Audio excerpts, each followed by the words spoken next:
A protest has taken place outside a Presbyterian church in Belfast tonight. The protesters said it was because the church was hosting an event which promoted so-called gay conversion therapy. Our correspondent Robbie Meredith was there.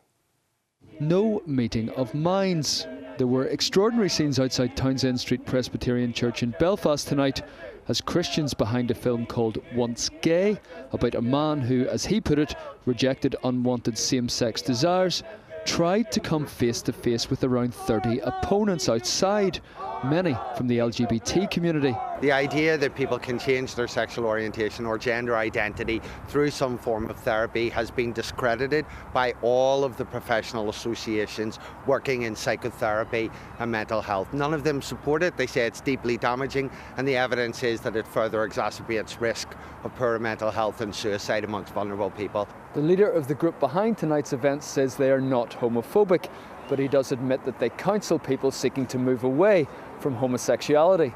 So take the example of a man who's been married, who has children, and then feels attracted to the same sex.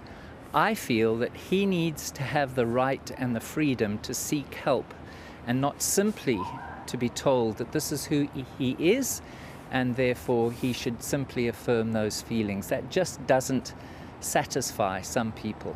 But that is hugely controversial, something reflected in a statement from the Presbyterian Church, who said they recognise that conversion therapy is both an emotive term and is defined differently by different people.